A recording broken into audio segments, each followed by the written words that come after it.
ایک رویہ ہم نے دیکھا ڈاکٹر قیوم سلیری صاحب کہ اسحاق ڈار صاحب نے کہا کہ I don't care, I M F آتا ہے آئے، نہیں آتا نہ آئے، میں اس کی ڈکٹیشن نہیں مانوں گا. اور انہوں نے مفتاح اسماعیل صاحب پہ بھی تنقید کی. انہوں نے کہا جی میں ابھی آپ نے دیکھا پیٹرول کی پرائس انٹرنیشنل مارکیٹ میں بڑھ رہی ہیں، ہم نے پرائس کم نہیں کی، ہم نے پرائس نہیں بڑھائی، ہم نے وہیں پر چھوڑ دیا.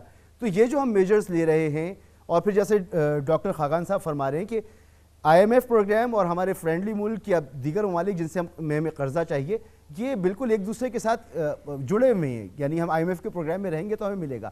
تو یہ جو رویہ رہا مفتاح اسماعیل صاحب کے جانے کے بعد اب تک کی حکومت کا، اس سے نقصان ہوا پاکستان کی اکانومی کو؟ دیکھیے، مفتاح اسماعیل صاحب کے جانے کی ایک جو بنیادی وجہ تھی وہ یہ تھی کہ ان کی اپنی جماعت میں اور کابینہ میں شاید ان کی اس طریقے سے نہیں تھی جیسی کہ ہونی چاہیے تھی. اور ڈار صاحب کی واپسی کے بعد یہ امید لگائی جا رہی تھی کہ being a powerful finance minister وہ شاید کچھ ایسے فیصلے فوراً کر لیں گے جو کہ ان کی پارٹی کے لیے یا کابینہ کے لیے ویٹو کرنا مشکل ہوں گے. اور ان میں اسی آئی ایم ایف پروگرام پہ عمل درآمد جو ہے وہ ایک بنیادی چیز تھی. بہت سی چیزیں ہوتی ہیں جو کہ ہمارے پولیٹیشین پولیٹیکل لیول پہ کہہ رہے ہوتے ہیں جوش خطابت میں، لیکن منسٹری آف فائنانس کا جو رول ہے اور جو ریونیو کا ایڈوین کا رول ہے وہ تو یہی ہے کہ وہ آئی ایم ایف کے ساتھ اپنے نمبرز اپنا ڈیٹا شیئر کر رہے ہوں اور آئی ایم ایف کے ساتھ معاملات جو ہیں ان کو آگے بڑھا رہے ہوں.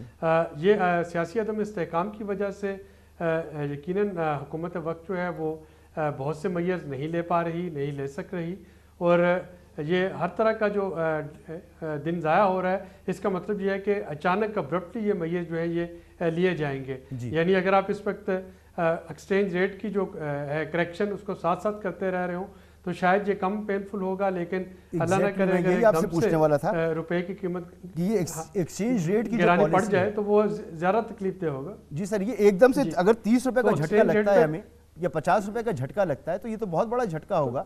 تو معیشت کا کیا حال ہوگا؟ یہ بہت بڑا جھٹکا ہوگا، اور اس کو اس پر کریکٹ کرنے کی ضرورت ہے ایڈمنسٹریٹو میئرز کے ذریعے بھی، تاکہ جو ہولڈنگ اور جو اسمگلنگ ہے اس کو روکا جا سکے. لیکن ہمیں یہ بھی دیکھنا ہے کہ کیا وجہ ہے کہ اس وقت بینکوں کے ذریعے جو ٹرانزیکشن ہے وہ رک گئی، اور اس کی وجہ یہی ہے کہ اگر میں باہر سے بیٹھا $1 بھیج رہا ہوں، بینک اگر مجھے 226 روپے دے رہا ہے اور وہی چیز میں ہنڈی اور حوالہ سے بھیجتا ہوں تو میں 250 روپے تک لے سکتا ہوں. تو میں 250 کو پریفر کر رہا ہوں گا.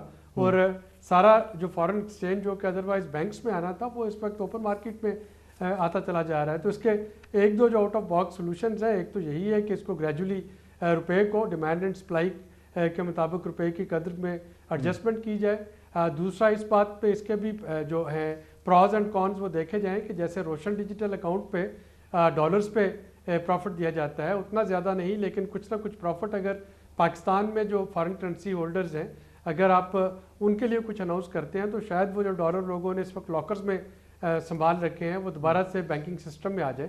تو اس کو مینیج کرنے کے لیے فوری طور پہ حکومت کو کوئی نہ کوئی قدم جو ہے وہ اٹھانا پڑے گا. مگر نہیں اٹھا رہی حکومت سر. یہ سارے جو معیشت کو سمجھنے والے لوگ ہیں سب یہ بات کہہ رہے ہیں اور چیخ کے کہہ رہے ہیں، مگر ایسا نہیں ہو رہا.